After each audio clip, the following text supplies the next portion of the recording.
청나라의 국군을 파멸시킨 여성 폭군 자이태우.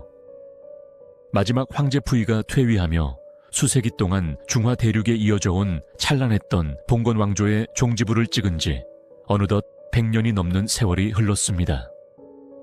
하지만 그 왕조와 시대 속 인물들에 대한 이야기는 오늘날까지도 여전히 수많은 사람들의 지면을 장식하는 뜨거운 주제로 남아 있습니다. 특히 3,000명에 달하는 후궁 여인들에 대한 이야기는 매 왕조마다 빠지지 않고 언급됩니다. 수백, 수천의 여인들이 아름다운 자태, 고귀한 신분, 혹은 총명한 지혜를 가지고 금단의 공간인 궁으로 들어왔습니다. 궁궐 안의 여인들은 마치 어화원의 해마다 피어나는 봄꽃과도 같았습니다.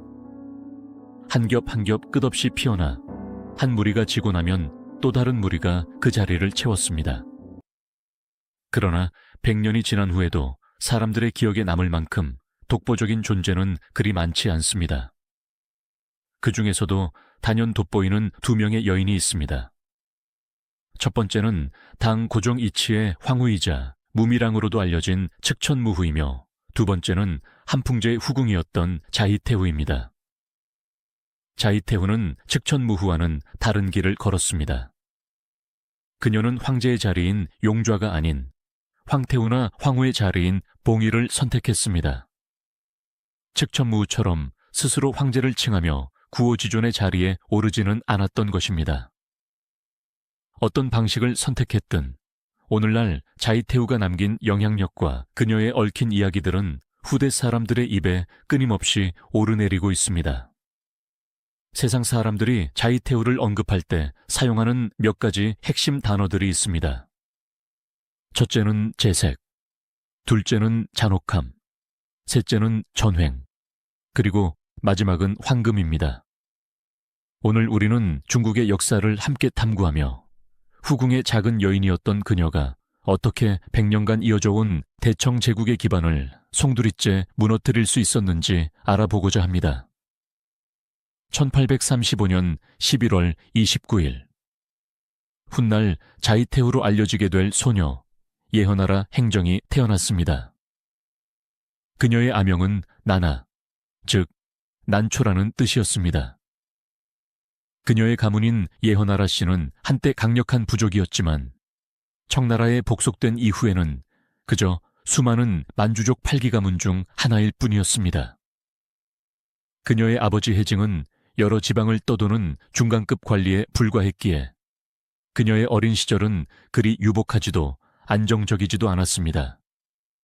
하지만 난초라는 이름의 이 소녀는 어릴 때부터 남다른 총명함을 보였습니다. 당시 대부분의 만주족 여인들은 여자는 재주가 없는 것이 미덕이라는 관념 아래 글을 배우지 않았습니다. 하지만 그녀의 아버지는 딸의 비범함을 일찍이 알아보고 아들들과 함께 글을 배우도록 허락했습니다. 이것은 그녀의 인생에 결정적인 영향을 미치게 됩니다. 그녀는 만주어와 몽골어는 물론 당시 지배 계층의 언어였던 한문을 읽고 쓰는 능력을 갖추게 되었습니다. 또한 경극과 소설을 탐독하며 인간의 심리와 세상의 이치에 눈을 떴습니다. 이는 훗날 그녀가 수많은 남자 관리들을 제치고 국정보고서를 직접 읽고 판단하며 자신의 의지를 관철시키는 강력한 무기가 되어 주었습니다. 그녀의 지식은 단순한 교양을 넘어 권력을 향한 예리한 칼날로 단련되고 있었던 것입니다. 한미한 가문의 소녀가 야망 하나만을 품고 권력의 심장부로 들어섰습니다. 하지만 황금 감옥이라 불리는 자금성은 보이지 않는 칼날이 난무하는 암투의 공간. 과연 이 어린 소녀는 수많은 여인들 틈에서 어떻게 살아남고 병든 용이라 불렸던 무력한 황제의 마음을 사로잡을 수 있을까요? 그녀의 진짜 이야기는 이제부터 시작됩니다. 1852년 봄, 17세의 소녀 예허나라 행정은 마침내 자금성의 높은 붉은 담장 안으로 들어섰습니다. 그녀는 수많은 경쟁자를 제치고 한풍제의 후궁으로 간택되었습니다. 처음 그녀에게 주어진 품계는 난귀인, 수많은 후궁들 중 그리 높지도 낮지도 않은 자리였습니다. 그녀의 눈앞에 펼쳐진 것은 끝없는 부와 화려함이었습니다. 눈부신 비단옷과 값비싼 보석, 수백 명의 시녀와 태감들이 그녀의 손짓 하나를 기다렸습니다. 세상 모든 소녀가 꿈꿀 법한 삶이었죠. 하지만 이 황금빛 세상은 동시에 거대한 감옥이었습니다.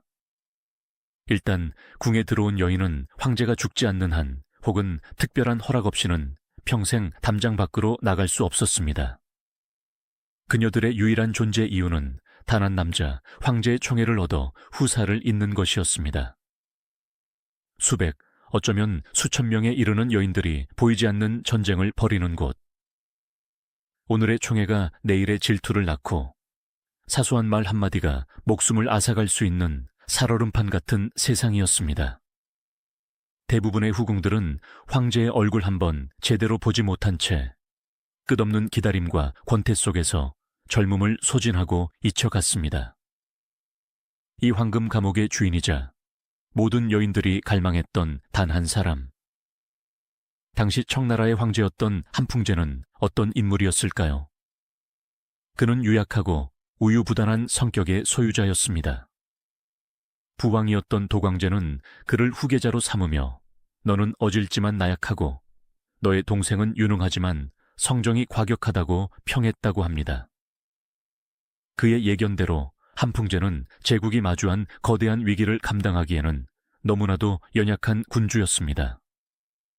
다른 후궁들이 화려한 치장에 몰두하고 서로를 시기하며 시간을 죽이고 있을 때 난귀인 예허나라는 달랐습니다. 그녀는 이 황금 감옥의 생리를 빠르게 간파했습니다. 단순한 미모나 애교만으로는 병든 황제의 마음을 오래 붙잡아 둘 수 없다는 것을, 그리고 이 살벌한 암투 속에서 살아남기 위해서는 그 이상의 무언가가 필요하다는 것을 깨달았던 것입니다. 그녀는 화려한 연회보다는 서재에서 책을 읽는 것을 택했고, 다른 이들의 험담에 귀 기울이기보다는 조정의 동향과 세상 돌아가는 이야기에 관심을 가졌습니다. 그녀는 기다리는 사냥감이 아니라 때를 기다리는 사냥꾼이었습니다. 예언나라는 어떻게 병든 황제의 마음을 사로잡았을까요? 그녀의 첫 번째 무기는 지성이었습니다. 당시 한풍제는 밀려드는 상소문과 보고서를 처리하는데 큰 어려움을 겪고 있었습니다. 몸이 쇠약해진 데다 복잡한 국정을 처리할 능력도 부족했기 때문입니다. 바로 이때 예허나라의 징하가 드러나기 시작했습니다. 어느 날 한풍제는 자신을 대신해 상소문을 읽어줄 후궁을 찾았습니다. 대부분의 후궁들은 한문을 제대로 읽지 못했지만 예허나라는 달랐습니다. 그녀는 유창하게 상소문을 읽어내렸을 뿐만 아니라 그 내용을 명확하게 요약하고 핵심을 짚어내는 통찰력까지 보여주었습니다. 여기에 그치지 않고 그녀의 아름다운 붓글씨는 한풍제의 마음을 사로잡기에 충분했습니다. 이후 한풍제는 점점 더 그녀를 의지하게 됩니다. 그는 예허나라를 침실의 여인이 아니라 서재의 동반자이자 정치적 조언자로 대하기 시작했습니다. 국정을 논하고 그녀의 의견을 물었으며 심지어 황제의 결재를 의미하는 주비, 즉 붉은 먹으로 글을 쓰는 일을 대신 맡기기도 했습니다. 이는 절대적인 금기사항이었습니다. 후궁이 정치에 관여하는 것은 나라를 망하게 할 징조로 여겨졌기 때문입니다. 하지만 한풍제는 그녀의 총명함에 깊이 매료되었고 그녀 없이는 국정 운영이 어려울 지경에 이르렀습니다. 예허나라는 이 과정을 통해 자연스럽게 권력의 작동 원리를 배우고 조정의 인물들을 파악하며 자신만의 정치적 기반을 다져나갔습니다. 이것은 그녀에게 최고의 정치 수업이었습니다. 그녀가 총애를 얻어갈수록 기존의 권력 구도에는 미묘한 균열이 생기기 시작했습니다. 특히 정실 황후였던 니오후르 씨와의 관계는 매우 중요했습니다. 자안테우는 온화하고 덕이 있는 성품으로 알려져 있었지만 그녀에게는 치명적인 약점이 있었습니다. 바로 아들이 없다는 것이었죠. 예허나라는 영리하게도 황후의 권위에 정면으로 도전하지 않았습니다. 오히려 그녀를 깍듯하게 존중하며 좋은 관계를 유지하려 노력했습니다. 아직 때가 아니라는 것을 알고 있었기 때문입니다. 그리고 1856년 4월 27일, 마침내 그녀의 인생과 청나라의 역사를 뒤바꿀 결정적인 순간이 찾아옵니다. 그녀가 아들을 낳은 것입니다. 한풍제의 유일한 아들이자 차기 황제가 될 황태자 제순이었습니다. 아들의 탄생은 예허나라의 지위를 순식간에 바꿔놓았습니다. 그녀는 귀인에서 빈으로, 다시 비를 거쳐 단숨의 황후 다음 자리인 의귀비로 책봉되었습니다. 이제 그녀는 단순히 황제의 총애를 받는 수많은 후궁 중 한 명이 아니었습니다. 그녀는 미래 황제의 어머니, 즉 국모가 될 몸이었습니다. 궁궐 안에서 그 누구도 감히 그녀를 무시할 수 없게 되었습니다. 어머니라는 이름은 그녀에게 그 어떤 보석보다도 화려하고 그 어떤 칼보다도 강력한 권력을 선사했습니다. 이 아들은 훗날 그녀를 권력의 정점으로 이끌어줄 사다리이자 동시에 그녀의 인생을 비극으로 몰아넣을 족쇄가 될 운명이었습니다. 제2차 아편 전쟁이 발발하며 청나라는 또다시 서구 열강의 침략을 받았습니다. 1856년 영국과 프랑스 연합군은 에로어 사건 등을 빌미로 전쟁을 일으켰고 청나라는 속수무책으로 패배했습니다. 1860년 수도 베이징까지 함락될 위기에 처하자 한풍제는 사냥을 핑계로 열어 피서산장으로 도망치는 치욕을 보였습니다. 황제가 벌인 베이징에 입성한 연합군은 청나라의 외교관 고문에 대한 보복으로 황제의 별궁 원명원을 파괴했습니다. 150년간 조성된 동서양 예술의 정수였던 원명원은 며칠간의 약탈 끝에 불길에 휩싸여 잿더미로 변했습니다. 이 소식에 한풍제는 피를 토하며 쓰러졌고 이 모든 치욕을 곁에서 지켜본 의귀비, 예허나라의 마음속에는 서구 열강에 대한 깊은 증오와 무능한 남자들에 대한 경멸이 자리 잡았습니다. 원명원의 불길은 그녀가 펼칠 냉혹한 정치의 서막이었습니다. 1861년 8월 22일, 마침내 한풍제가 30세의 젊은 나이로 세상을 떠났습니다. 그의 유언에 따라 6살의 황태자 제순이 황위를 이었고 8명의 고명 대신이 그를 보조하며 모든 국정을 처리하도록 명시되었습니다. 숙순의 완벽한 승리처럼 보였습니다. 하지만 예허나라는 한풍제가 죽기 직전 결정적인 한 수를 확보해 두었습니다.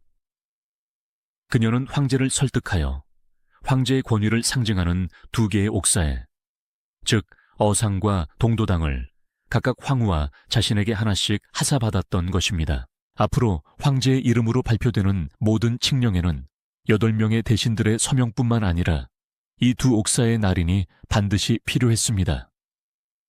이는 8명의 대신들을 견제할 수 있는 유일하고도 강력한 무기였습니다. 멀리 열에서 황제가 숨을 거두자 제국의 권력은 거대한 공백에 휩싸였습니다.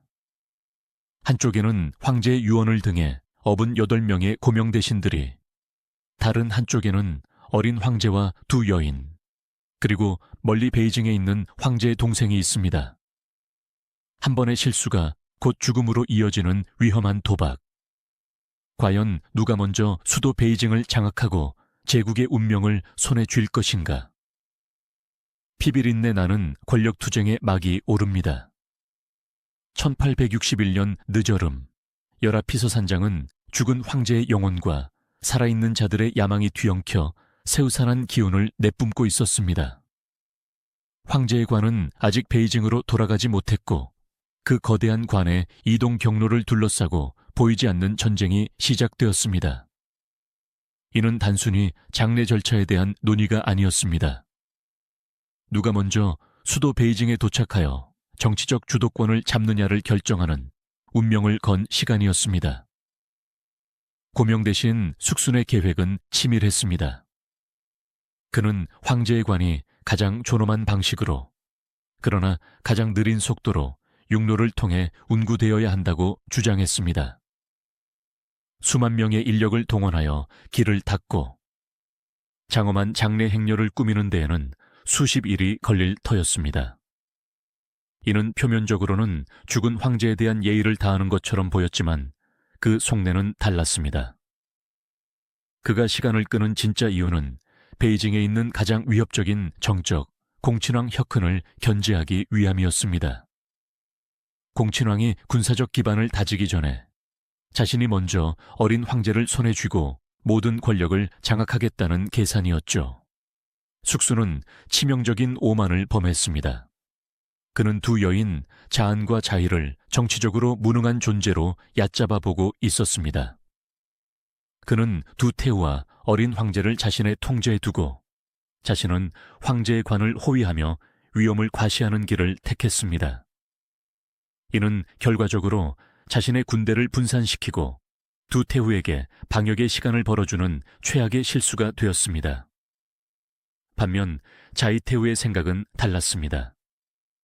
그녀는 슬픔에 잠긴 미망인의 가면 뒤에서 냉철하게 상황을 분석하고 있었습니다. 그녀는 황후 자안을 설득했습니다. 선왕의 시신이 하루빨리 궁으로 돌아와 안식을 취하는 것이 가장 큰 효심입니다. 육로는 험하고 시간이 오래 걸리니 옥체를 모신 영군은 육로로 천천히 오시게 하고 저희와 황상께서는 수로를 통해 먼저 황웅하여 장례를 준비하는 것이 마땅합니다. 이는 누구도 반박하기 어려운 명분을 가진 제안이었습니다. 숙수는 마지못해 이를 허락할 수밖에 없었습니다. 이로써 두 개의 행렬이 만들어졌습니다. 하나는 숙순이 직접 호위하며 육로를 따라 천천히 움직이는 황제의 관 행렬, 다른 하나는 두 태후와 어린 황제가 함께하며 수로를 통해 빠르게 베이징으로 향하는 행렬이었습니다. 권력의 저울추가 급격하게 기울기 시작하는 순간이었습니다. 배 위에서 자이태후는 시간을 허비하지 않았습니다. 그녀는 충성스러운 태감 안덕해를 밀사로 삼아 공친왕에게 급히 밀서를 보냈습니다. 숙순 일파가 황제의 유언을 조작하고 국정을 농단하려 하니 즉시 군사를 정비하고 대비하라. 우리가 도착하는 즉시 역적들을 처단해야 한다. 이 밀서는 청나라의 운명을 결정지을 행동 계획이었습니다. 11월 1일, 마침내 두 태우와 어린 황제가 탄 배가 베이징에 도착했습니다. 그들을 마중 나온 것은 바로 만반의 준비를 마친 공친왕 혁흔이었습니다. 3년 만에 만난 시숙과 형수. 그들은 서로의 눈빛만으로 모든 것을 확인했습니다. 고립되었던 세 개의 점이 마침내 하나의 선으로 이어져 숙순의 목을 겨누는 날카로운 칼날이 되었습니다. 이제 거대한 영모를 분쇄할 모든 준비는 끝났습니다. 그들은 덫을 놓고 사냥감이 제 발로 걸어 들어오기만을 기다리고 있었습니다. 11월 2일 새벽, 아직 동이 트기도 전 공친왕은 두 태우를 모시고 중대 발표를 합니다. 그는 먼저 어사동원춘을 시켜 8명의 고명 대신들이 국정을 농단하고 황제를 기만했으며 두 태우를 핍박했다는 죄목을 열거한 탄핵 상소를 올리게 했습니다. 형식적으로는 신하의 상소였지만 이는 사실상 정변의 명분을 알리는 선전포고였습니다. 자안태우와 자이태우는 즉시 이 상소를 받아들여 어린 동치제의 이름으로 8명의 고명 대신들의 모든 직위를 박탈하고 즉시 체포하라는 칙령을 발표합니다. 이 칙령에는 한풍제가 남긴 2개의 옥사에 어상과 동도당이 선명하게 찍혀 있었습니다. 이는 정변의 정당성을 확보하는 결정적인 한 수였습니다. 아무것도 모른 채 베이징 외곽에 도착한 고명 대신들은 차례차례 공친왕이 쳐놓은 덫으로 걸어 들어왔습니다. 황제를 알련하기 위해 궁으로 들어서는 순간 미리 잠복해 있던 병사들에 의해 추풍낙엽처럼 체포되었습니다. 그들은 자신들이 왜 잡혀가는지조차 제대로 이해하지 못했습니다. 그토록 무시했던 두 여인과 멀리 떨어져 있다고 생각했던 공친왕의 완벽한 합작품에 허를 찔린 것입니다. 가장 극적인 체포 장면의 주인공은 숙순이었습니다. 황제의 관을 호위하며 베이징 근교에 머무르고 있던 그는 한밤중에 들이닥친 군사들에 의해 속옷 바람으로 체포되었습니다. 그는 마지막 순간까지도 내가 바로 황명을 받은 고명대신이다. 너희들이 감히 나를 어찌하려는 것이냐 라며 오만하게 소리쳤다고 합니다. 하지만 그에게 돌아온 것은 차가운 쇠사슬 뿐이었습니다. 체포된 8명의 대신들에 대한 처리는 신속하고 잔혹했습니다. 공친왕을 비롯한 일부 온건파들은 주모자 몇 명만 처벌하고 나머지는 유배를 보내자고 건의했지만 자이테우의 의지는 단호했습니다. 그녀는 역적의 무리는 뿌리까지 뽑아내야 후환이 없다. 이번에 용서하면 훗날 반드시 제2의 숙순이 나타날 것이다 라며 강경한 처벌을 주장했습니다. 결국 정변의 주모자였던 숙순은 백성들이 보는 앞에서 공개적으로 참수형에 처해졌습니다. 황족의 체면을 고려하여 온전한 시신을 보존해주는 교수형이나 자결조차 허락되지 않은 가장 치욕적인 죽음이었습니다. 나머지 2명의 주동자였던 단화와 재원은 자결을 명받았고 다른 대신들은 직위박탈과 유배형에 처해졌습니다. 불과 열흘 만에 청나라의 최고 권력층은 피해 숙청을 통해 완전히 물갈이 되었습니다. 역사는 이 사건을 그 해가 신유년이었기에 신유정변이라 부릅니다. 이제 모든 장애물은 사라졌습니다. 12월, 두태우는 공식적으로 수렴청정을 선포합니다. 황제가 너무 어리기 때문에 어머니와 정모가 발을 치고 그 뒤에서 정사를 돌본다는 의미입니다. 황실의 법도에 따라 정실 황후였던 자한테우는 동쪽에 앉아 동태후로, 황제의 생모였던 자이테우는 서쪽에 앉아 서태후로 불리게 되었습니다. 또한 공친왕은 국정 운영의 최고 책임자인 의정왕에 봉해져 군사와 외교를 총괄하게 되었습니다. 이로써 두태후와 공친왕이라는 삼두마차 체제가 공식적으로 출범했습니다. 한미한 관리의 딸로 태어나 멸시받던 후궁이었던 26세의 여인 예허나라. 그녀는 마침내 제국의 최고 권력자로 우뚝 서게 된 것입니다. 하지만 그녀는 아직 몰랐습니다. 권력의 정상에 오르는 것보다 그 자리를 지키는 것이 훨씬 더 어렵고 고독한 싸움이라는 것을 말입니다. 정치적으로는 성공 가도를 달리고 있었지만 한 인간으로서 그리고 한 어머니로서 서태후의 삶에는 어두운 그림자가 드리우기 시작했습니다. 그 그림자는 바로 그녀의 유일한 희망이자 권력의 원천이었던 아들, 동치제였습니다. 서태후는 아들을 완벽한 유교적 군주로 키우고 싶었습니다. 그녀는 동치제에게 중국 최고의 학자들을 스승으로 붙여주고 새벽부터 밤늦게까지 혹독한 교육을 시켰습니다. 하루의 휴식도 또래 아이들과의 놀이도 허락되지 않았습니다. 그녀의 마음속에는 내가 낳은 아들이야말로 청나라를 다시 위대하게 만들 성군이 되어야 한다는 강박적인 기대가 자리 잡고 있었습니다. 하지만 그녀의 기대가 클수록 아들은 점점 더 엇나가기 시작했습니다. 동치제는 딱딱한 경전 공부보다는 사냥이나 경극 구경 같은 놀이에 더 흥미를 느꼈습니다. 어머니의 과도한 집착과 통제는 그에게 애정이 아닌 숨막히는 억압으로 다가왔습니다. 그는 어떻게든 어머니의 그늘에서 벗어나고 싶어 했습니다. 동치제가 숨쉴 공간을 찾은 곳은 역설적이게도 궁궐의 가장 어두운 구석이었습니다. 그는 교활한 환관들과 어울리며 술과 도박을 배웠고 급기야는 평민으로 변장한 채 몰래 궁궐을 빠져나가 베이징의 사창가를 드나들기 시작했습니다. 황제로서의 위엄과 채통을 모두 내팽개친 위험한 일탈이었습니다. 서태후는 아들의 비행에 대한 소문을 들을 때마다 분노했지만 그녀가 아들을 다그칠수록 아들은 더욱더 깊은 어둠 속으로 빠져들었습니다. 모자 사이의 골은 회복할 수 없을 정도로 깊어지고 있었습니다. 결정적인 갈등은 동치제의 혼인 문제에서 폭발했습니다. 1872년 17살이 된 동치제는 황후를 간택해야 했습니다.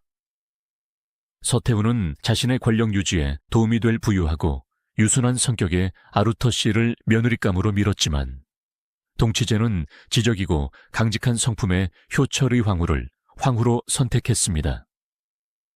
이 선택에는 동태후의 지지가 있었습니다. 아들의 반항에 자존심이 상한 서태후는 이때부터 며느리인 효철의 황후를 공공연하게 미워하고 구박하기 시작했습니다. 그녀는 아들이 황후와 함께 시간을 보내는 것을 방해하고 다른 후궁들을 더 총애하라고 강요했습니다. 어머니의 등살에 지친 동치제는 황후는 물론 다른 후궁들의 처소에도 발길을 끊고 다시 궁 밖을 떠도는 생활에 몰두했습니다. 이제 그는 더 이상 어머니에게 반항하는 아들이 아니라 자신의 삶을 파괴하는 길을 선택한 청년이었습니다. 나라의 중흥을 이끌었던 유능한 여걸. 하지만 그녀는 아들의 마음을 얻는 데에는 철저히 실패한 어머니였습니다. 권력을 향한 그녀의 강한 집착이 결국 그녀의 가장 소중한 존재를 서서히 병들게 하고 있었습니다. 그리고 그 비극의 끝은 생각보다 훨씬 더 가까운 곳에 와 있었습니다. 1814년 겨울, 자금성에는 죽음의 그림자가 짙게 드리워졌습니다. 제국의 젊은 황제 19세의 동치제가 병석에 누운 것입니다. 공식적인 병명은 당시 동아시아에서 가장 치명적인 전염병 중 하나였던 천연두였습니다. 황제의 몸에는 붉고 흉측한 발진들이 피어났고 맹렬한 고열이 그의 정신을 좀먹어 들어갔습니다. 서태후는 지극정성으로 아들을 간호하는 어머니의 모습을 연기했습니다. 그녀는 직접 탕약을 다리고 밤낮으로 아들의 곁을 지켰습니다. 그녀가 흘리는 눈물과 애타는 기도는 아들의 병세를 걱정하는 자애로운 어머니의 모습 그 자체였습니다. 그녀는 심지어 아들의 병환을 낫게 할 수만 있다면 내 살이라도 베어 약에 넣겠다고 말하며 주변을 감동시켰다고 전해집니다. 하지만 화려한 무대 위에서 펼쳐지는 이 모성에 넘치는 연극 뒤편에서는 또 다른 이야기가 암암리에 퍼져나가고 있었습니다. 그것은 황제의 진짜 병이 천연두가 아니라 사창가에서 옮아온 추악한 병, 바로 매독이라는 끔찍한 소문이었습니다. 만약 이 소문이 사실이라면 이는 황실의 위엄과 도덕성에 씻을 수 없는 치욕을 안기는 대사건이었습니다. 황실 어이들은 진실을 알고 있었을지 모르지만 감히 누구도 그 사실을 입 밖에 낼 수는 없었습니다. 그들은 황제의 몸에 나타난 증상들이 천연두와 유사하다는 점을 이용해 진실을 덮고 체면을 지키는 길을 택했습니다. 천연두든 매독이든 젊은 황제의 생명은 꺼져가는 촛불처럼 위태로웠습니다. 잠시 병세가 호전되는 듯 보였지만 그것은 마지막 불꽃일 뿐이었습니다. 1875년 1월 12일, 동치제는 결국 짧은 생을 마감하고 맙니다. 자신의 유일한 아들이자 권력의 원천이었던 아들의 죽음 앞에서 서태후는 비통하게 오열했습니다. 과연 그 눈물은 순수한 모정의 발로였을까요?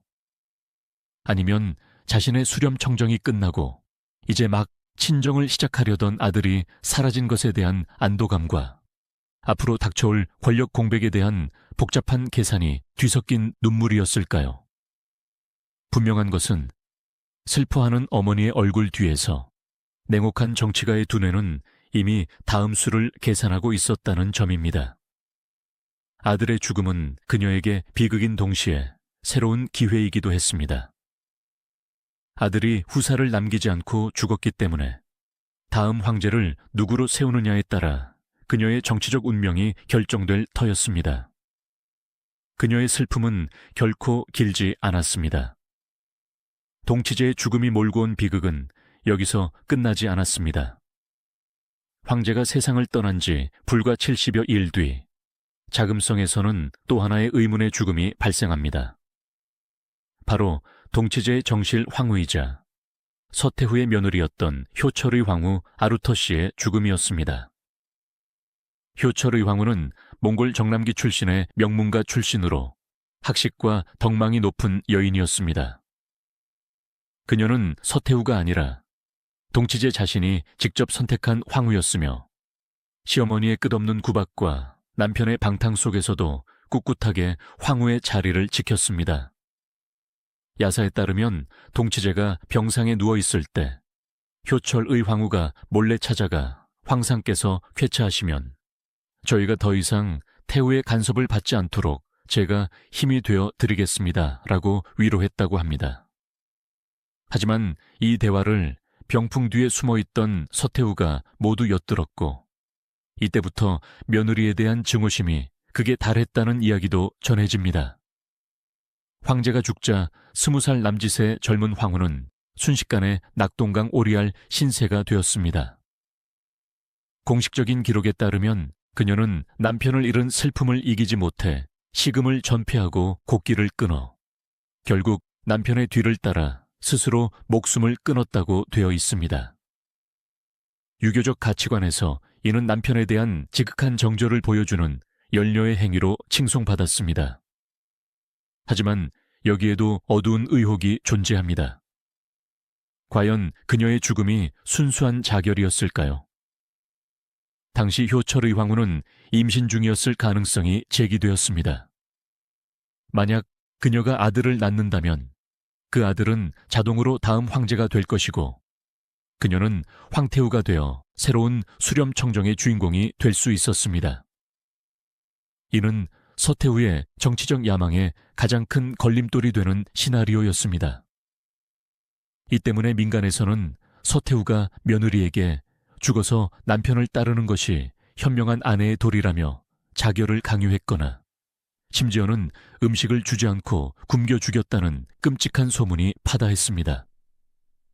진실은 역사의 어둠 속에 묻혀 있지만 분명한 사실은 며느리의 죽음으로 인해 서태후의 앞길을 가로막을 또 하나의 잠재적 위협이 사라졌다는 것입니다. 아들과 며느리의 연이은 죽음이라는 거대한 비극의 무대 위에서 서태후는 이제 다음 막을 준비하고 있었습니다. 새로운 시대가 시작되었지만 서태후의 권력은 아직 완벽하지 않았습니다. 그녀의 곁에는 지난 20년간 권력을 양분해온 동반자이자 잠재적 경쟁자 동태후 자안이 여전히 존재하고 있었습니다. 두 사람은 공동 섭정의 형태로 함께 국정을 이끌었습니다.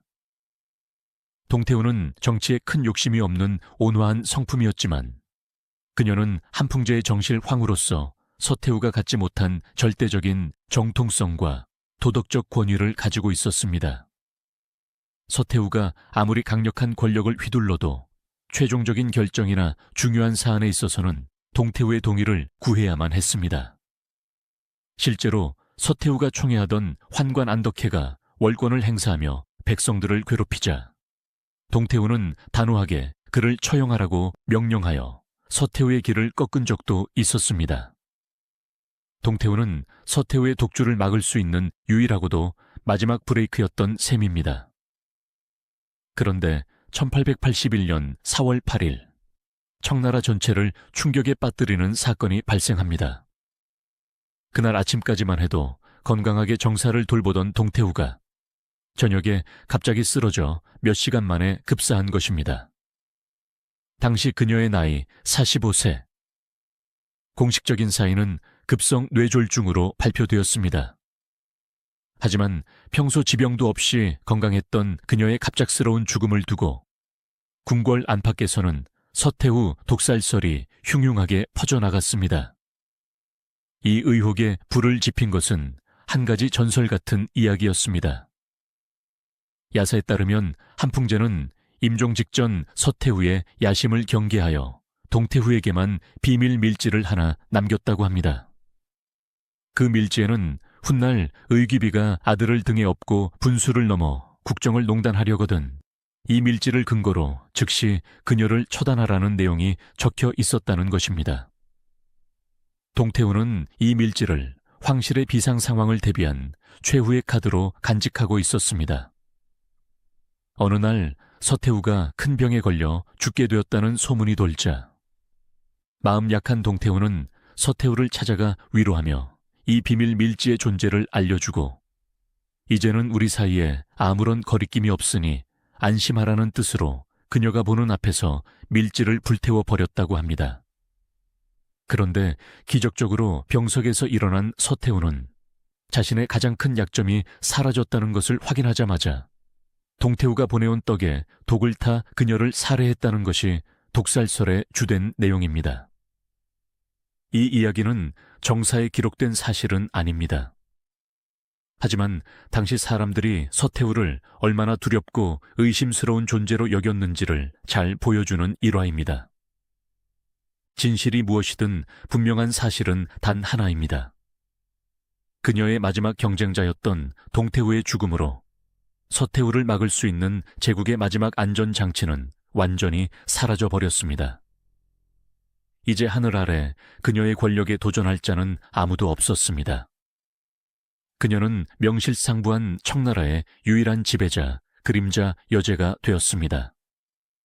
황위 계승의 법칙마저 비틀어버린 선택, 그리고 마지막 경쟁자의 의문스러운 죽음.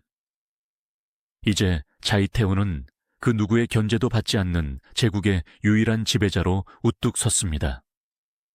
모든 족쇄가 풀린 그녀는 과연 어떤 통치자가 될까요? 이 절대 권력은 위태로운 제국을 구원하는 힘이 될까요?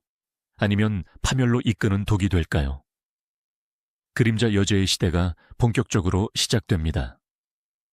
1881년 동태후의 갑작스러운 죽음 이후 서태후 자인은 더 이상 그림자 속의 존재가 아니었습니다. 그녀는 명실상부한 청나라의 유일한 지배자, 모든 권력의 정점에 선 그림자 여제가 되었습니다.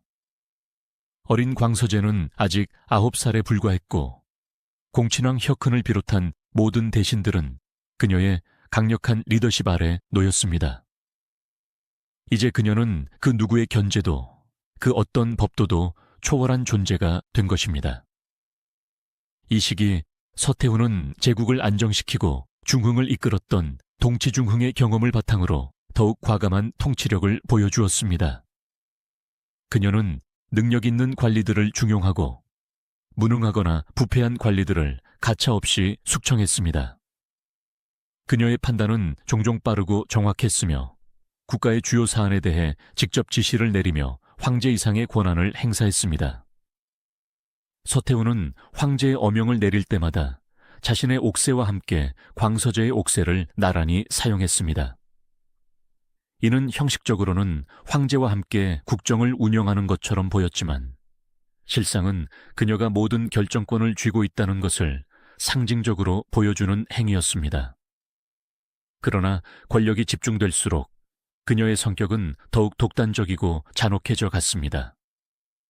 그녀의 한마디는 법이었고 그녀의 기분은 곧 백성들의 운명이었습니다. 사소한 불경죄나 반대 의견은 용납되지 않았고 황제나 다른 대신들조차 그녀의 눈치를 살피며 행동해야 했습니다. 절대 권력은 그녀를 더욱 고독하고 편집증적으로 만들었습니다. 그녀의 개인적인 삶 또한 화려함의 극치였습니다. 동태후가 세상을 떠나자 서태후는 자신이 통제할 수 있는 모든 것을 자신의 취향대로 바꾸기 시작했습니다. 그녀는 값비싼 보석과 비단으로 자신의 몸을 치장했으며 식탁에는 항상 100가지가 넘는 산의 진미가 올랐습니다. 그녀의 사치와 낭비는 상상을 초월하는 수준이었습니다. 매년 수백만 양의 은이 그녀의 의복, 장신구, 음식, 그리고 궁궐 개주에 사용되었습니다. 이는 백성들의 피와 땀으로 만들어진 돈이었고 청나라의 텅 빈 국고를 더욱 빠르게 고갈시키는 요인이 되었습니다. 특히 그녀의 총애를 받은 환관 이련영의 존재는 서태후 시대의 부패를 상징하는 단면이었습니다. 이련영은 서태후의 머리를 만져주는 재주로 총애를 얻기 시작하여 점차 그녀의 가장 가까운 측근이 되었습니다. 그는 서태후의 절대적인 신임을 바탕으로 황실 안팎에서 엄청난 권력을 휘둘렀습니다. 그의 말 한마디는 대신들의 목숨을 좌우했고 그의 탐욕은 끝이 없었습니다. 이련영과 그를 따르는 환관들의 부정부패는 청나라의 관료 사회를 더욱 썩게 만들었습니다. 서태후는 이 모든 것을 알면서도 이련영을 감쌌습니다. 그녀에게 이련영은 단순한 환관이 아니라 권력의 정점에서 그녀의 외로움을 달래주고 그녀의 명령을 충실히 수행하는 유일한 신복이었기 때문입니다. 서태후는 자신의 아름다움과 노화에 대해 병적으로 집착했습니다. 그녀는 그 누구에게도 화장하지 않은 민낯을 보이는 것을 결코 허락하지 않았습니다. 어느 날 늦잠을 잠이쳐 화장을 하지 못했을 때 갓 입궁한 어린 환관이 우연히 그녀의 민낯을 보고 공포에 질려 비명을 질렀습니다. 이에 크게 모멸감을 느낀 서태후는 즉시 그 환관을 참수하라고 명했습니다. 심지어 누군가 용서를 구하자 입막음을 위해 당시 그 자리에 있던 궁녀와 환관 50여 명 모두를 처형하기에 이르렀습니다. 자신의 아름다움을 지키기 위해 보여준 극단적인 잔인함은 서태후가 얼마나 자기중심적인 인물이었는지를 단적으로 보여줍니다. 하지만 그녀의 이기심은 거기서 멈추지 않았습니다. 쇠락해가는 국가의 운명은 아랑곳하지 않은 채 그녀의 이기심은 극도로 호화롭고 사치스러운 생활 방식을 통해 더욱 노골적으로 표출되었습니다.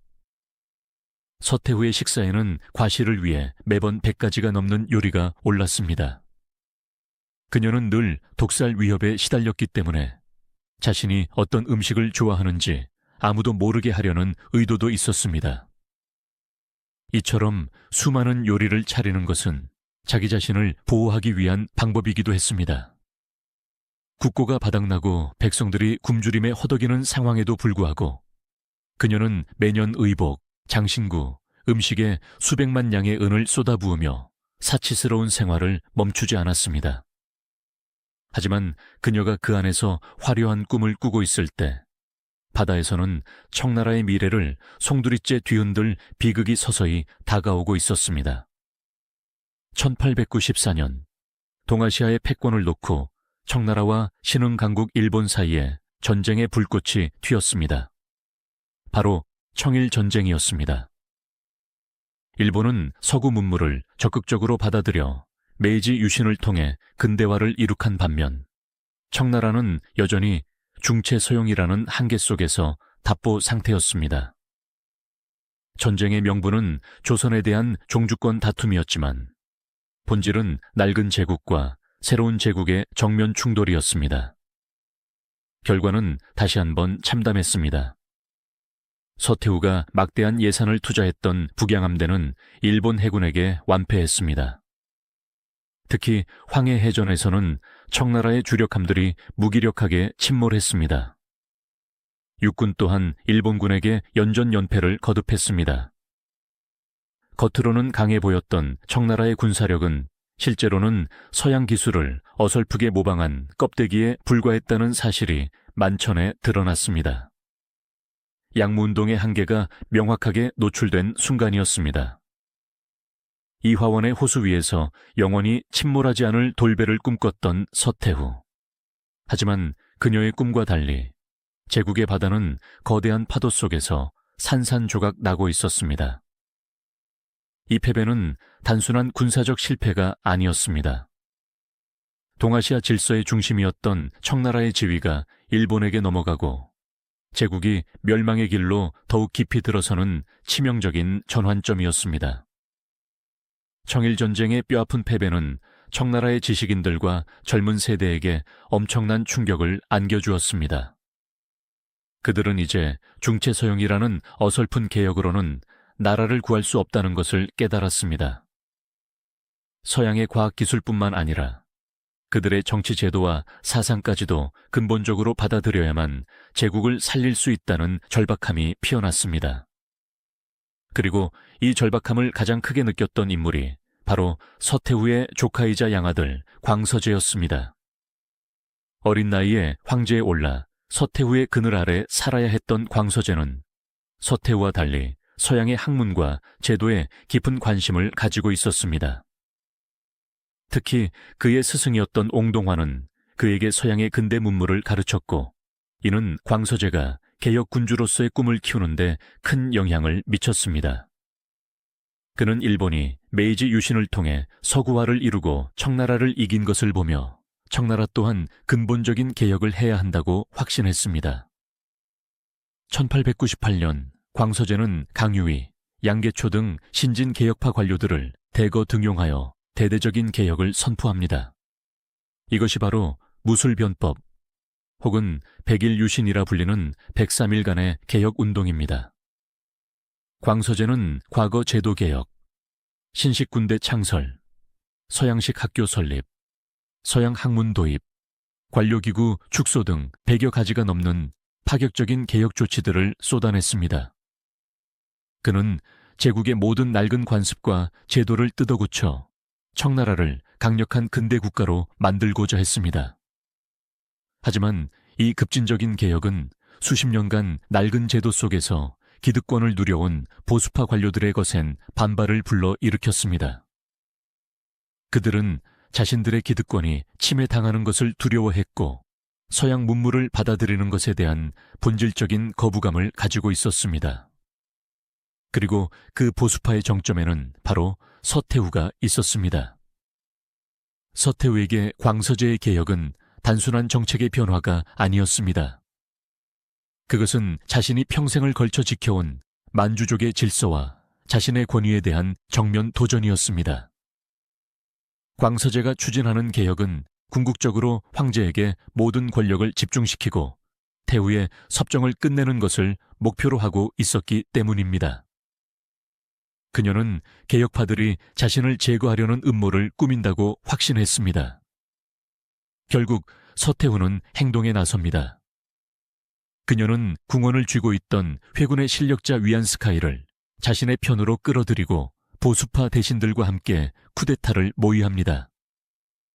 1898년 9월 21일 서태후는 정역적으로 무술정변을 일으켜 광서제를 영대에 유폐하고 개혁파 관료들을 대거 체포하여 처형했습니다. 강유위와 양계초는 간신히 일본으로 망명했지만 육군자라 불리는 6명의 젊은 개혁가들은 참수형에 처해졌습니다. 103일간 타올랐던 개혁의 불꽃은 그렇게 허무하게 꺼져버렸습니다. 자신의 권력을 지키기 위해 그녀는 친조카이자 양아들의 개혁 의지를 무참히 짓밟았습니다. 이제 황제는 죄수가 되었고 태후는 간수가 되었습니다. 이 끔찍한 대립은 제국에 깊은 내상을 남겼습니다. 하지만 이제 외부의 위협이 다가옵니다. 그녀의 쿠데타를 못마땅하게 여기는 서양 열강의 압박이 시작된 것입니다. 개인적인 분노와 제국의 내분이 뒤엉킨 채 청나라는 예측할 수 없는 광기의 시대로 접어들고 있습니다. 무술정변의 피바람이 휩쓸고 간 자금성은 겉으로는 평온을 되찾은 듯 보였습니다. 하지만 그 고요함은 죽음과도 같은 침묵이었습니다. 희망과 개혁의 열기는 사라지고 차가운 의심과 공포가 궁궐의 모든 복도를 지배했습니다. 그 공포의 중심에는 2명의 고독한 인물이 있었습니다. 한 사람은 갇힌 황제였고 다른 한 사람은 감시하는 태후였습니다. 광서제는 황제라는 이름만 남은 채 자금성 안의 호수, 남해에 떠있는 작은 섬 영대에 유폐되었습니다. 이곳은 한때 황제들이 더위를 피하던 아름다운 별궁이었지만 이제는 세상에서 가장 화려한 감옥이 되었습니다. 섬으로 통하는 유일한 다리는 끊어졌고 그의 일거수일투족은 서태후가 보낸 태감들에 의해 24시간 감시당했습니다. 그는 독서로 소일했지만 그가 읽는 책조차 서태후의 검열을 거쳐야 했습니다. 그의 절망은 깊었습니다. 제국을 구하려던 자신의 꿈이 한순간에 꺾인 것에 대한 좌절감, 자신을 믿고 따르다 죽어간 신하들에 대한 죄책감, 그리고 자신을 평생 억압해온 친애하는 어머니 서태후에 대한 사무치는 원망이 그의 영혼을 갉아먹었습니다. 그는 영대의 돌에 이런 시를 새겼다고 전해집니다. 나는 원망한다. 저 멀리 보이는 궁궐의 담장을. 차라리 평민으로 태어났다면 자유롭게 살아갈 수 있었을 것을. 한편 쿠데타의 승리자인 서태후 역시 마음 편할 날이 없었습니다. 그녀는 광서제를 유폐시키는 데는 성공했지만 그를 황제의 자리에서 끌어내리는 데는 실패했기 때문입니다. 그녀는 광서제를 폐위시키고 보수파 황족인 단군왕 제의의 아들 부준을 새로운 황제로 세우려는 음모를 꾸몄습니다. 하지만 이 계획은 예상치 못한 암초에 부딪혔습니다. 바로 베이징에 주재하던 서양 열강 공사관들의 반대였습니다. 서양 열강들은 광서제 개혁 정책에 호의적이었고 그를 서구 문물을 이해하는 계명된 군주로 여기고 있었습니다. 그들은 서태후의 쿠데타를 시대의 흐름을 역행하는 야만적인 행위로 간주했습니다. 각국 공사들은 황제의 건강이 심히 염려된다는 외교적 수사를 통해 만약 광서제의 신변에 문제가 생길 경우 이를 결코 좌시하지 않겠다는 강력한 경고를 보냈습니다. 이 외교적 압력은 서태후의 자존심에 지울 수 없는 상처를 남겼습니다. 내 나라의 황제를 내 마음대로 바꾸지도 못한단 말인가. 서양인들이 자신의 통치에 감히 간섭했다는 사실에 그녀는 치를 떨었습니다. 이때부터 그녀의 마음속에는 서양 열강에 대한 깊은 불신과 증오가 싹트기 시작했습니다. 그녀에게 서양인들은 이제 단순한 외교 대상이 아니라 자신의 권위를 위협하고 제국의 내정에 간섭하는 오랑캐, 즉 반드시 몰아내야 할 적이 되었습니다. 이 분노의 불씨는 곧 제국 전체를 불태울 거대한 화마로 번져나갈 운명이었습니다. 서태후가 자금성 안에서 서양 열강에 대한 분노를 키워가고 있을 때 제국의 심장부인 화북 평원에서는 또 다른 형태의 분노가 들불처럼 번지고 있었습니다. 그 주인공은 의화단이라 불리는 비밀 결사 조직이었습니다. 그들은 붉은 머리띠를 두르고 부청멸량, 즉 청나라를 도와 서양 오랑캐를 멸망시키자는 깃발을 내걸었습니다. 의화단은 어디서 나타난 존재들일까요? 그들은 19세기 말 청나라 민중이 겪었던 고통의 총체적인 산물이었습니다. 수년간 계속된 극심한 가뭄과 황하의 범람은 농민들의 삶을 뿌리째 파괴했습니다. 여기에 서양 세력의 침투는 고통을 더욱 가중시켰습니다. 서양 선교사들은 치외법권을 누리며 중국법을 무시했고 중국인 신자들과 비신자들 사이의 갈등을 부추겼습니다. 서양 상인들이 들여온 값싼 공산품은 전통적인 수공업자들을 파산시켰습니다. 새로 건설된 철도는 수많은 뱃사공과 짐꾼들의 일자리를 빼앗았고 마을의 풍수지리를 해친다는 반감을 샀습니다. 삶의 터전을 잃고 절망에 빠진 사람들에게 세상의 모든 불행은 서양 오랑캐와 그들의 종교, 그리고 그들의 기술 때문인 것처럼 보였습니다. 바로 이 절망의 토양 위에서 의화단은 무섭게 성장했습니다. 그들은 원래 의화권이라는 민간 무술 조직에서 출발했습니다. 그들은 자신들이 신령의 힘을 빌려 도검으로도 상처 입지 않고 총알도 피할 수 있는 신체를 가질 수 있다고 믿었습니다. 그들은 부적을 태운 물을 마시고 주술적인 주문을 외우며 광적인 열기 속으로 빠져들었습니다.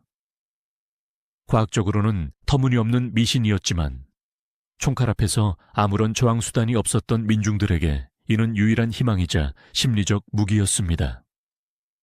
의화단의 분노는 처음에는 청나라 조정을 향했지만 점차 서양인들과 중국인 기독교 신자들을 향한 성전의 양상으로 변해갔습니다. 그들은 산둥성을 시작으로 화북지방 곳곳에서 교회를 불태우고 선교사와 교인들을 무참히 살해하기 시작했습니다. 그들의 잔혹한 폭력은 걷잡을 수 없이 번져나갔고 지방 관리들조차 이 거대한 민중의 관계를 통제할 수 없었습니다. 청나라 조정은 딜레마에 빠졌습니다. 이들을 반란군으로 규정하고 진압할 것인가? 아니면 이들의 분노를 이용하여 서양 세력을 몰아내는 도구로 삼을 것인가? 제국의 운명을 건 위험한 선택의 시간이 다가오고 있었습니다. 1900년 여름, 불길은 마침내 수도 베이징과 텐진까지 번졌습니다. 의화단원들이 떼를 지어 수도로 몰려들어와 철도를 파괴하고 서양인들을 공격하기 시작했습니다. 베이징의 외국 공사관들은 위협을 느끼고 본국에 군대 파견을 요청했습니다. 청나라 조정은 극심한 혼란에 빠졌고 어전회의는 연일 격렬한 논쟁으로 들끓었습니다. 조정은 두 세력으로 나뉘었습니다. 이홍장, 경친왕 혁광, 그리고 궁원을 쥔 영록과 같은 옹원파 관료들은 의화단이 나라를 망하게 할 미친 도적대에 불과하다고 주장했습니다. 그들은 주술과 미신으로 서양의 신식 군대를 이길 수 있다는 것은 망상이다. 이들을 지지하는 것은 전 세계를 상대로 전쟁을 선포하는 자살 행위다. 즉시 이들을 진압하고 서양과의 외교적 해결책을 찾아야 한다고 눈물로 호소했습니다. 반면 단군왕 제이를 비롯한 극단적인 보수파 만주 황족들은 의화단을 충성스러운 백성이라 치켜 세웠습니다. 그들은 의화단의 힘을 빌려 그동안 자신들을 모욕하고 내정에 간섭해온 서양 세력을 이 땅에서 완전히 몰아낼 절호의 기회라고 주장했습니다. 그들은 심지어 의화단은 정말로 총알을 피할 수 있다는 가짜 보고서를 올리고 서양 열강이 태후를 폐위시키고 광서제를 복위시키려 한다는 소문을 퍼뜨리며 서태후의 불안과 분노를 부추겼습니다. 모든 결정권은 단 한 사람, 서태후에게 달려 있었습니다. 그녀는 과연 어떤 선택을 할 것인가? 이성적으로는 온건파의 주장이 옳다는 것을 알고 있었을 것입니다. 두 번의 아편 전쟁을 통해 서양 군대의 힘을 뼈저리게 경험했기 때문입니다. 하지만 그녀의 마음은 이미 강경파 쪽으로 기울어 있었습니다. 그녀는 서양 열강이 자신의 광서제 폐위 계획을 좌절시킨 것에 대한 개인적인 원한을 품고 있었습니다. 또한 수십 년간 억눌려왔던 서양에 대한 굴욕감과 반감이 폭발 직전에 이르러 있었습니다. 어쩌면 그녀는 정말로 의화단의 신비한 힘이 기적을 만들어낼 수 있을 것이라는 헛된 희망을 품었을지도 모릅니다. 무엇보다 이 거대한 민중의 분노를 적으로 돌릴 경우 그 화살이 청나라 조정으로 향할 수 있다는 두려움이 그녀를 사로잡았습니다. 마침내 그녀는 자신의 정치 인생에서 가장 치명적이고 무모한 도박을 결심합니다. 1900년 6월 21일 서태후는 어린 광서제의 이름으로 당시 청나라에 주재하던 영국, 프랑스, 미국, 러시아, 독일, 일본, 이탈리아, 오스트리아, 헝가리, 스페인, 벨기에, 네덜란드 등 11개국 전체에 동시에 선전포고를 하는 조서를 발표합니다. 역사상 유례를 찾아볼 수 없는 전 세계를 상대로 한 전쟁 선포였습니다. 그녀는 의화단을 의민으로 공식 인정하고 청나라 정규군에게 의화단과 협력하여 베이징의 외국 공사관을 총공격하라고 명령했습니다. 이것은 제국을 구하기 위한 결단이 아니었습니다. 그것은 한 늙은 여자의 자존심과 분노, 그리고 절망이 뒤섞인 광기 어린 도박이었습니다. 이 결정으로 청나라는 돌이킬 수 없는 파멸의 길로 들어서게 됩니다. 서태후의 선전포고와 함께 베이징의 외국 공사관 구역은 순식간에 거대한 지옥으로 변했습니다. 수만 명의 의화단원들과 청나라 정규군이 붉은 깃발을 휘날리며 공사관을 향해 파상 공세를 퍼부었습니다. 공사관 안에는 각국 외교관과 가족, 상인, 선교사, 그리고 피난 온 중국인 교인 등 수천 명이 고립되어 있었습니다. 그들은 얼마 되지 않는 해병대 병력과 급조한 방어시설에 의지해 필사적인 저항을 시작했습니다. 이것이 바로 베이징 공사관 포위전, 55일간의 처절한 공방전의 시작이었습니다. 하지만 청나라 군대의 공격은 어딘가 모르게 이상했습니다. 그들은 공사관을 완전히 함락시킬 수 있는 압도적인 화력을 가지고 있었음에도 불구하고 의도적으로 공격의 수위를 조절하는 듯한 모습을 보였습니다. 이는 당시 궁원을 쥐고 있던 온건파 영록과 같은 인물들이 서태후의 광적인 명령을 따르면서도 한편으로는 훗날 서양과의 협상 여지를 남겨두기 위해 공격하는 척만 했기 때문이라는 분석이 지배적입니다. 이 어정쩡한 태도는 결국 공사관이 55일이나 버틸 수 있는 시간을 벌어주었습니다. 그 시간 동안 서양 열강들은 분노했습니다. 자국민이 포위되어 학살당할 위기에 처하자 그들은 즉시 연합군을 결성했습니다.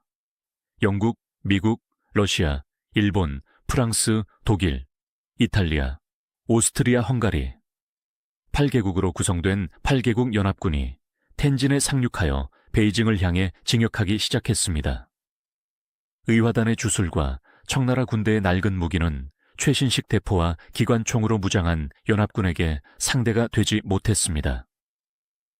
1900년 8월 14일, 마침내 연합군은 베이징을 함락시켰습니다. 40년 전 두 차 아편전쟁 때와 똑같은 치욕이 반복된 것입니다. 베이징 시내는 약탈과 방화, 학살이 난무하는 무법천지가 되었습니다. 특히 자금성은 연합군 사령부로 변했고 황제의 용상에 외국 군인들이 버젓이 앉아 기념사진을 찍는 등 중화제국의 자존심은 땅에 떨어져 산산조각 났습니다. 연합군이 베이징으로 진격해 온다는 소식을 들은 서태후는 공포에 휩싸였습니다. 그녀는 자신의 무모한 도박이 실패했음을 깨달았습니다. 8월 15일 새벽, 그녀는 평민농부의 남루한 옷으로 변장하고 광서제와 일부 측근들만 데리고 자금성의 북쪽 문을 통해 몰래 빠져나왔습니다. 목적지는 멀고 먼 서쪽의 고도 서안이었습니다. 40년 전 한풍제를 따라 열하로 도망쳤던 몽진의 악몽이 재현된 것입니다. 그런데 이 치욕적인 피난길에 오르기 직전 서태후는 마지막까지 자신의 잔혹함을 잊지 않았습니다. 그녀는 태감 이련영을 시켜 광서제가 그토록 사랑했던 후궁기자, 평소 자신에게 쓴소리를 아끼지 않았던 진비를 자금성 내의 우물에 던져 죽이라고 명령했습니다. 서양 오랑캐들에게 황제의 총애를 받는 비빈이 욕을 당하게 할 수는 없다는 것이 표면적인 이유였지만 실상은 자신을 거역했던 눈의 가시를 이 혼란을 틈타 제거해 버린 것입니다. 먼지 나는 수레에 앉아 서쪽으로 향하는 늙은 여제. 그녀의 등 뒤에서는 제국의 수도가 이민족의 군홧발 아래 불타고 있었습니다. 그녀가 그토록 지키려 했던 권력과 자존심은 한낱 신기루처럼 사라져 버렸습니다. 이제 그녀에게 남은 것은 처절한 굴욕과 다가올 가혹한 대가를 치러야 하는 운명뿐이었습니다. 1900년 가을, 2달이 넘는 고된 피난길 끝에 서태후와 광서제 일행은 고도 서안에 도착했습니다. 이곳은 먼 옛날 한나라와 당나라의 수도였던 영광의 도시였지만 지금은 늙은 여제의 초라한 유배지에 불과했습니다. 화려했던 자금성의 생활과 비교하면 서안에서의 삶은 비참함 그 자체였습니다. 제대로 된 거처도 음식도 의복도 부족했습니다. 그녀가 평생 누려왔던 절대적인 권위와 사치는 먼지 나는 바람과 함께 사라져 버렸습니다. 서안에서 그녀는 극적인 태도 변화를 보입니다. 그녀는 의화단을 역적으로 규정하고 그 지도자들을 처형하라는 명령을 내렸습니다. 또한 베이징에 남아 협상을 진행하던 이홍장과 경친왕에게 정원을 위임하며 어떻게든 서양 열강의 분노를 누그러뜨리고 평화협정을 맺으라고 지시했습니다. 심지어 그녀는 외국 공사 부인들에게 친필 편지를 보내 의화단 사태는 나의 본의가 아니었다. 보수파 대신들의 간언에 속아 잘못된 판단을 내렸다며 눈물로 호소하기도 했습니다. 하지만 엎질러진 물을 다시 담을 수는 없었습니다. 1901년 9월 청나라는 8개국 연합군과 역사상 가장 치욕적인 조약인 신축조약, 즉 복서의정서에 서명해야만 했습니다. 그 조건은 가혹했습니다. 첫째, 청나라는 배상금으로 4억 5천만 양의 은을 지불해야 했습니다. 이는 당시 청나라 인구수와 같은 금액으로 모든 중국인이 한 양씩 물어내라는 상징적인 모욕이었습니다. 이 금액은 39년간에 걸쳐 이자까지 포함하여 지불해야 했으며 이는 청나라의 재정을 완전히 파산시키는 액수였습니다. 둘째, 베이징의 외국 공사관 구역에는 청나라의 주권이 미치지 않는 치외법권이 인정되었고 외국 군대의 주둔이 허용되었습니다. 이는 수도의 심장부에 칼을 꽂는 것과 같은 행위였습니다. 셋째, 의화단을 지지했던 모든 관료들은 처형되거나 처벌받아야 했습니다. 이 조약으로 청나라는 사실상 반식민지 상태로 전락했으며 국가의 주권은 회복 불가능할 정도로 훼손되었습니다. 서태후의 광기 어린 도박의 대가는 너무나도 컸습니다. 1년이 넘는 피난 생활 끝에 1902년 1월 서태후는 마침내 베이징으로 돌아왔습니다. 그녀의 귀환은 화려했습니다. 하지만 그 화려함 속에는 깊은 패배의 그림자가 드리워져 있었습니다. 돌아온 서태후는 이전과는 완전히 다른 사람이 되어 있었습니다. 그토록 혐오했던 서양인들을 향한 그녀의 태도는 180도 바뀌었습니다. 그녀는 외국 공사 부인들을 자금성으로 초대해 연회를 베풀고 값비싼 선물을 안겨주며 환심을 사려 노력했습니다. 서양식 사진 찍기를 즐기고 외국 외교관들과 스스럼 없이 악수를 나누었습니다. 마치 자유롭고 개방적인 군주인 것처럼 행동했습니다. 더욱 놀라운 변화는 정책에서 나타났습니다. 서안에 머물던 시기부터 그녀는 신정이라 불리는 대대적인 개혁을 선포하고 추진하기 시작했습니다. 그런데 그 개혁의 내용은 놀라울 정도로 익숙한 것이었습니다. 과거 제도 폐지, 신식 군대 창설, 서양식 학교 설립, 해외 유학생 파견, 상공업 진흥. 이 모든 것은 불과 몇 년 전 광서제가 무술변법을 통해 추진하려다 그녀 자신이 직접 피해 숙청을 통해 짓밟아버렸던 바로 그 정책들이었습니다. 심지어 그녀는 한 걸음 더 나아가 언젠가 청나라에도 서양식 의회를 도입하고 헌법을 제정하겠다는 입헌 군주제 준비를 약속하기까지 했습니다. 과연 무엇이 그녀를 이토록 바꾸어 놓았을까요? 진심 어린 깨달음과 반성의 결과였을까요?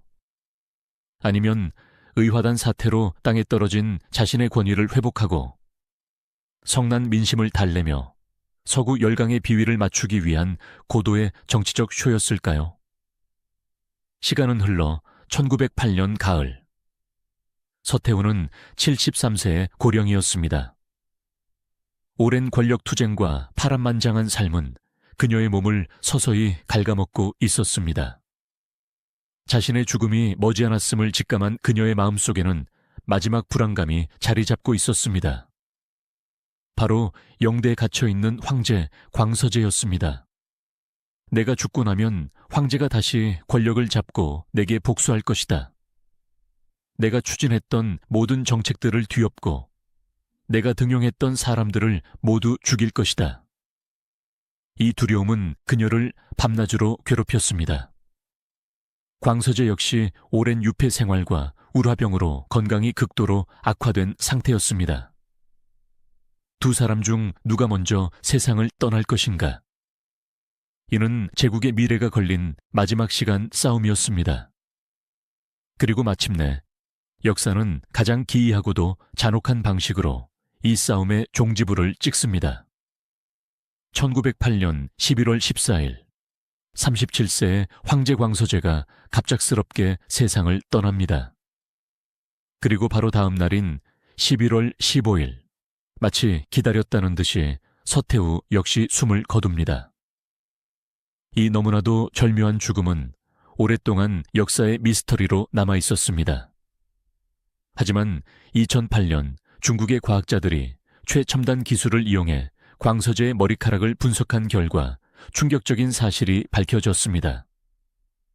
그의 머리카락에서 정상인의 수천 배에 달하는 치사량의 비소, 즉 극약 비상이 검출된 것입니다. 이는 광서제가 명백히 독살당했음을 증명하는 과학적인 증거였습니다. 그렇다면 범인은 누구일까요? 모든 정황은 단 한 사람, 서태후를 가리키고 있습니다. 자신이 죽기 직전 광서제가 자신의 사후에 복수할 것을 두려워하여 미리 손을 써서 그를 제거했다는 오랜 의혹이 사실로 확인된 셈입니다. 평생을 애증으로 얽혔던 조카이자 양아들을 그녀는 결국 죽음으로 먼저 떠나보내는 비정함을 마지막 순간까지 보여준 것입니다. 광서제가 죽고 자신의 임종이 임박했음을 안 서태후는 마지막 힘을 짜내어 후사를 정했습니다. 그녀는 순친왕 제풍의 아들이자 자신의 조카 손자인 겨우 세 살배기 푸이를 다음 황제로 지명했습니다. 그리고 푸이의 아버지인 제풍을 섭전광으로 삼아 국정을 돌보게 했습니다. 그리고 그녀는 자신의 인생 전체를 부정하는 듯한 아이러니한 유언을 남겼습니다. 다시는 나처럼 여인이 나라를 다스리는 일이 없게 하라. 그리고 환관이 권력을 잡는 일이 없게 하라. 1908년 11월 15일 오후 반세기 동안 청나라를 호령했던 철의 여인은 그렇게 파란만장한 생을 마감했습니다. 그녀가 남긴 것은 위태로운 세 살배기 황제와 이미 만신창이가 된 제국뿐이었습니다. 서태후가 죽고 불과 3년 뒤인 1911년 신의 혁명이 일어나 268년간 이어져 온 청나라 대제국은 역사 속으로 사라졌습니다. 그녀가 마지막 황제로 남긴 푸이는 자금성에 갇힌 채 제국의 종말을 지켜봐야 했습니다. 결국 예허나라의 저주처럼 예허나라의 한 여인이 청나라의 마지막 숨통을 끊는 운명의 주인공이 된 셈입니다. 오늘 우리는 자이태후라는 한 여인의 복잡하고도 비극적인 삶을 따라가 보았습니다. 그녀는 자신의 욕망에 충실했던 냉혹한 독재자였지만 동시에 무너져가는 시대를 온몸으로 감당해야 했던 고독한 통치자였습니다. 그녀는 봉건시대의 가부장적 질서 속에서 오직 자신의 능력과 의지만으로 한 제국의 최고 권력자가 된 입지전적인 인물이었습니다. 하지만 시대의 거대한 변화 앞에서 그녀의 시야는 자신의 권력이라는 좁은 틀에 갇혀 있었습니다. 그녀가 지키려 했던 것은 제국 그 자체가 아니라 낡고 부패한 만주족의 지배체제와 그 정점에 있는 자기 자신이었습니다. 그녀의 이야기는 우리에게 질문을 던집니다. 거대한 변화의 시기에 우리는 무엇을 지켜야 하고 무엇을 버려야 하는가? 한 사람의 야망과 공포가 역사의 흐름을 얼마나 비극적으로 바꿀 수 있는가? 그리고 한 인간의 삶을 선과 악이라는 잣대만으로 온전히 평가할 수 있는가? 결국 역사는 그녀에게 나라를 망친 악녀라는 이름과 제국의 멸망을 막으려 발버둥 쳤던 비운의 여걸이라는 이름, 두 가지를 모두 허락했습니다. 여러분의 마음속에 남은 그녀의 마지막 이름은 무엇입니까?